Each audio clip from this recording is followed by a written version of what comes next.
संस्कृति और विरासत। 18 पुराण उनके नाम और उनका संक्षिप्त परिचय आइए यहां लेते हैं। पुराण शब्द का अर्थ है प्राचीन कथा। पुराण विश्व साहित्य के प्राचीनतम ग्रंथ हैं। उनमें लिखित ज्ञान और नैतिकता की बातें आज भी प्रासंगिक हैं, अमूल्य तथा मानव सभ्यता की आधारशिला हैं। वेदों की भाषा तथा शैली कठिन है। पुराण उसी ज्ञान के सहज तथा रोचक संस्करण है। उनमें जटिल तथ्यों को कथाओं का माध्यम से समझाया गया है। पुराणों का विषय नैतिकता, विचार, भूगोल, खगोल, राजनीति, संस्कृति, सामाजिक परंपराएं, विज्ञान तथा अन्य विषय हैं। विशेष सत्य यह है कि पुराणों में देवी देवताओं, राजाओं और ऋषि मुनियों के साथ साथ जन साधारण की कथाएं भी उल्लेखित की गई हैं, जिसमें पौराणिक काल के सभी पहलुओं का चित्रण मिलता है। महर्षि वेदव्यास ने 18 पुराणों का संस्कृत भाषा में संकलन किया है। ब्रह्मा, विष्णु तथा महेश्वर उन पुराणों के मुख्य देव हैं। त्रिमूर्ति के प्रत्येक भगवान स्वरूप को 6 पुराण समर्पित किए गए हैं। इन 18 पुराणों के अतिरिक्त 16 उपपुराण भी हैं, किंतु विषय को सीमित रखने के लिए केवल मुख्य पुराणों का संक्षिप्त परिचय ही दिया गया है। मुख्य पुराणों का वर्णन इस प्रकार से है। ब्रह्म पुराण। ब्रह्म पुराण सबसे प्राचीन है। इस पुराण में 246 अध्याय तथा 14,000 श्लोक हैं। इस ग्रंथ में ब्रह्मा की महानता, सृष्टि की उत्पत्ति, गंगा अवतरण तथा रामायण और कृष्णावतार की कथाएं भी संकलित हैं।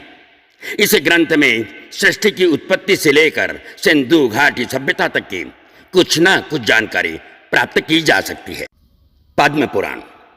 पद्म पुराण में 55,000 श्लोक हैं और यह ग्रंथ 5 खंडों में विभाजित है, जिनके नाम सृष्टि खंड, स्वर्ग खंड, उत्तरखंड, भूमि खंड तथा पाताल खंड हैं।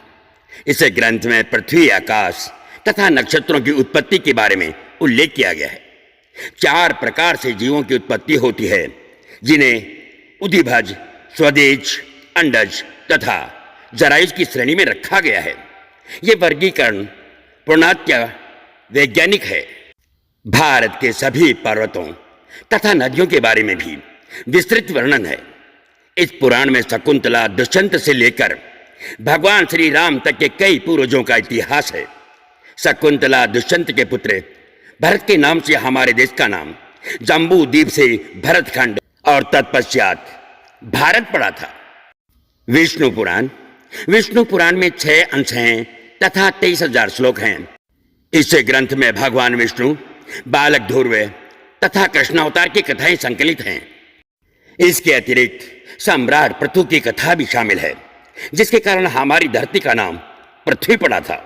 इस पुराण में सूर्यवंशी तथा चंद्रवंशी राजाओं का इतिहास है।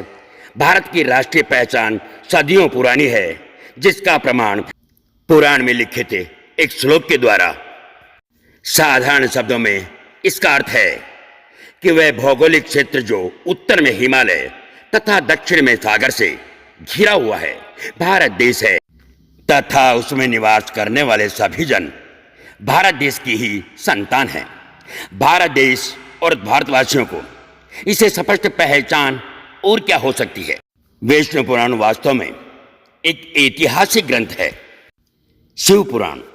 शिव पुराण में 24,000 श्लोक हैं तथा यह 7 संहिताओं में विभाजित है। इस ग्रंथ में भगवान शिव की महानता, उनसे संबंधित घटनाओं को दर्शाया गया है। इस ग्रंथ को वायु पुराण भी कहते हैं।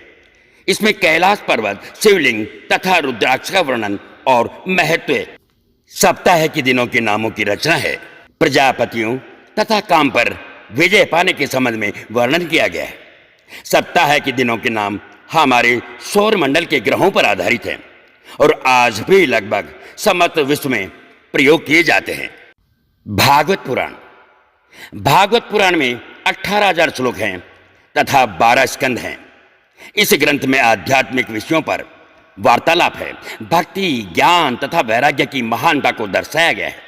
विष्णु और कृष्ण अवतार की कथाओं के अतिरिक्त महाभारत काल से पूर्व की कई राजाओं, ऋषियों, मुनियों तथा असुरों की कथाएं भी संकलित हैं।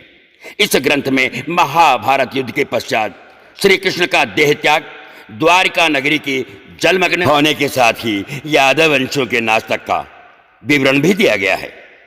नारद पुराण। नारद पुराण में 25,000 श्लोक हैं तथा इसके 2 भाग हैं। इस ग्रंथ में सभी 18 पुराणों का सार दिया है। प्रथम भाग में मंत्र तथा मृत्यु पश्चात के क्रम आदि के विधान है। गंगा अवतरण की कथा भी विस्तार पूर्वक दी गई है। दूसरे भाग में संगीत के 7 स्वरों, सप्तक के मनंद्र, मध्य तथा तार संस्थानों को, मूर्छाओं, शुद्ध एवं कूटतानों और स्वर मंडल का ज्ञान भी लिखित है। संगीत पद्धति का यह ज्ञान। संगीत पद्धति का यह ज्ञान आज भी भारतीय संगीत का आधार है। जो पाश्चात्य संगीत की चकाचौंध से चकित हो जाते हैं, उनके लिए उल्लेखनीय तथ्य यह है कि नारद पुराण की कई शताब्दियों पश्चात तक भी पाश्चात्य संगीत में केवल 5 स्वर होते हैं तथा संगीत की थ्योरी का विकास शून्य के बराबर था। मूर्छा नावों के आधार पर ही पाश्चात्य संगीत के स्केल बने हुए हैं। मार्कंडेय पुराण। अन्य पुराणों की अपेक्षा यह छोटा पुराण है। मार्कंडेय पुराण में 9,000 श्लोक हैं। इसमें 127 अध्याय हैं। इस ग्रंथ में सामाजिक न्याय और योग के विषय में ऋषि मार्कंडेय तथा ऋषि जैमिनी के मध्य वार्तालाप है। इसके अतिरिक्त भगवती दुर्गा तथा कृष्ण से जुड़ी हुई बहुत सारी कथाएं संकलित हैं। अग्निपुराण। अग्निपुराण में 383 अध्याय तथा 15,000 श्लोक हैं। इस पुराण को भारतीय संस्कृति का ज्ञान कोश कह सकते हैं।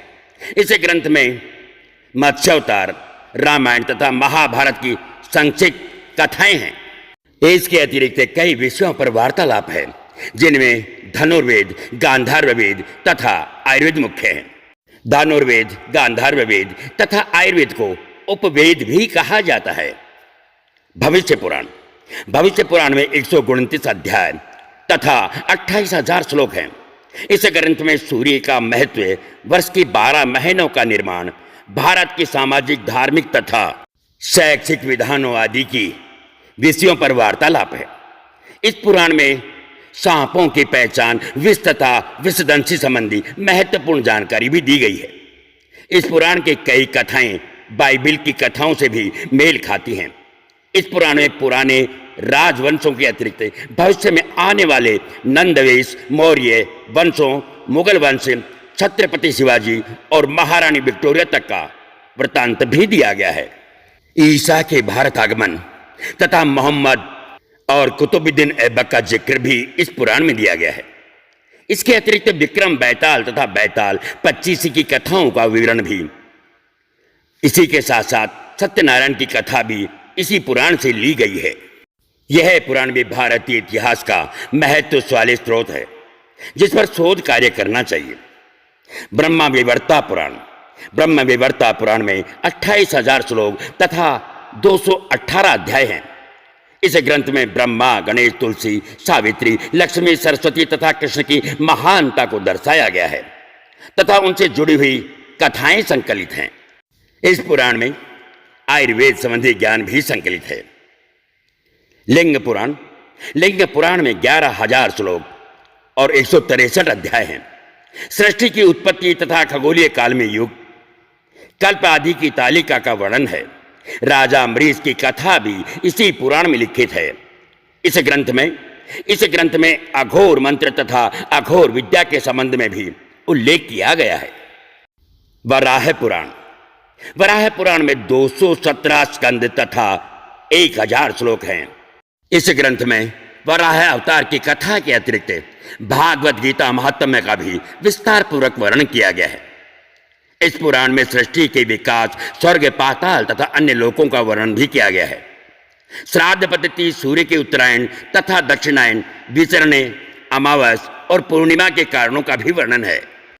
महत्व की बात यह है कि जो भौगोलिक और खगोलीय तथ्य इस पुराण में संकलित हैं, वही तथ्य पाश्चात्य जगत के वैज्ञानिकों को 15वीं शताब्दी के बाद ही पता चले थे। स्कंद पुराण। स्कंद पुराण सबसे विशाल तथा इस पुराण में 81,000 श्लोक और 6 खंड हैं। स्कंद पुराण में प्राचीन भारत का भौगोलिक वर्णन है, जिसमें 27 नक्षत्रों, 18 नदियों, अरुणाचल प्रदेश का सौंदर्य, भारत में स्थित 12 ज्योतिर्लिंगों तथा गंगा अवतरण के आख्यान शामिल हैं।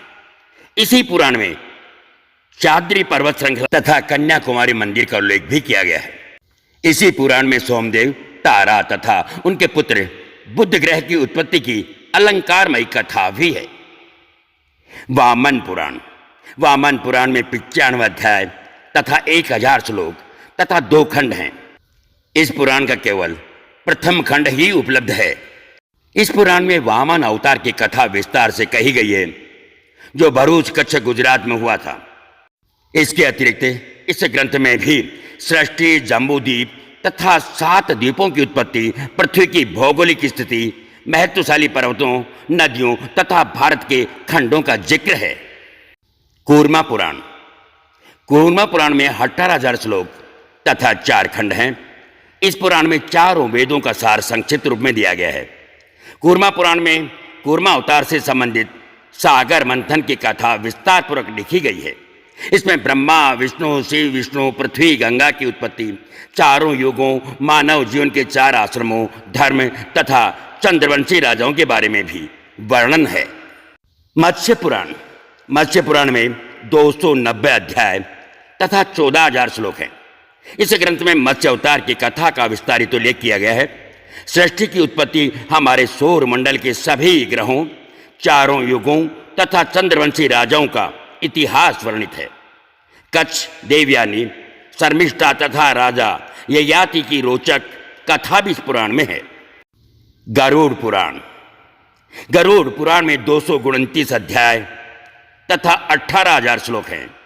इस ग्रंथ में मृत्यु पश्चात की घटनाओं, प्रेतलोक, यमलोक, नरक तथा 84 लाख योनियों के नरक, स्वरूपी जीवन आदि के बारे में विस्तार से बताया गया है। इस पुराण में कई सूर्यवंशी तथा चंद्रवंशी राजाओं का वर्णन भी है।